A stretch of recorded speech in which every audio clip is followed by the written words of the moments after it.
Que dire de son éminence Cristobal, cardinal Lopez Romero?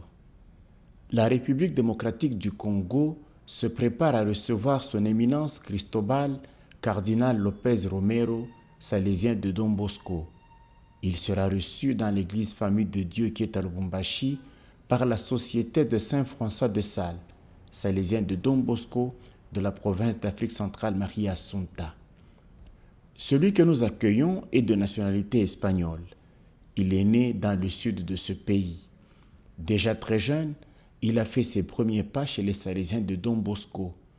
À 12 ans, il quitte cette école salésienne pour aller au séminaire. Ma vie chrétienne, ma vie culturelle, ma vie sociale s'est développée chez les Salésiens. C'est pourquoi jusqu'aujourd'hui, il garde son intérêt vers les pauvres et surtout vers les jeunes. Il a émis ses vœux perpétuels en 1974. Il a été ordonné prêtre en 1979. À 32 ans, il a été envoyé au Paraguay. Pendant 18 ans, il a intensément œuvré au Paraguay jusqu'à acquérir la nationalité de ce pays qu'il conserve jalousement avec beaucoup de fierté. En 2002, il lui est notifié de se rendre au Maroc où il débarque en 2003. Il a alors 50 ans. Le 10 mars 2018, il est consacré archevêque de Rabat au Maroc et le 5 octobre 2019, il est créé cardinal par le pape François. Sa devise d'évêque est « Que ton règne vienne ». Liati malakutuka, que ton règne vienne. Venga a nosotros tu reino, Señor.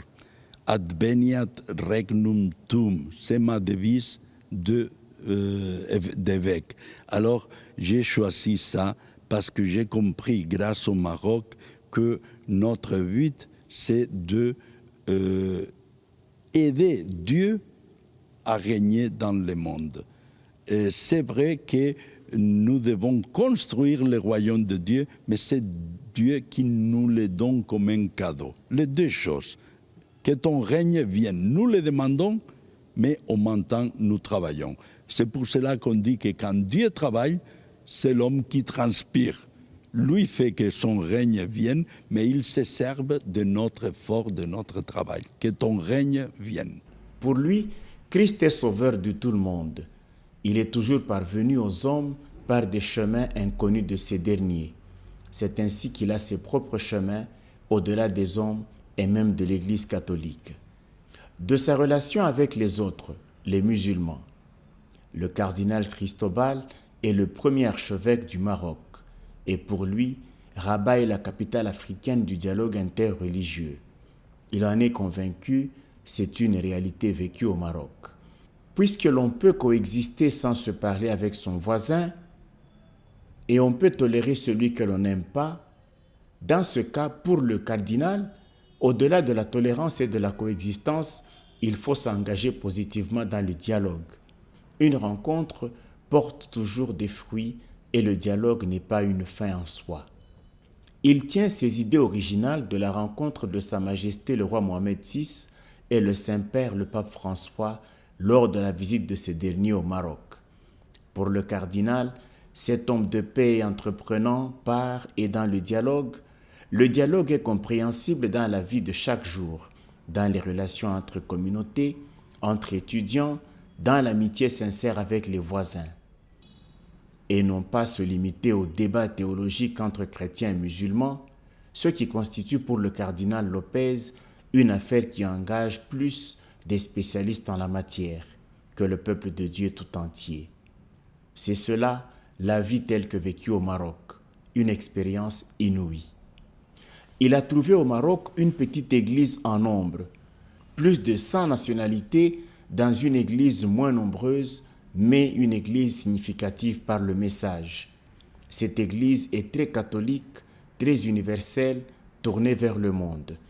On y vit dans la paix et l'espérance. Elle a un message à transmettre aux églises qui ont été majoritaires autrefois et qui aujourd'hui perdent la foi en qualité et en quantité. De ses convictions. De par sa culture, il fait une nette distinction entre parler moins des musulmans et parler plus avec les musulmans.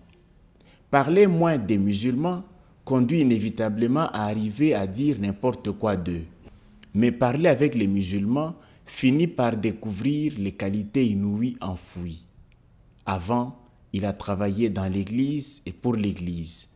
Maintenant, il travaille dans l'Église pour l'Église et, ajoute-t-il, il travaille comme Église pour le royaume de Dieu.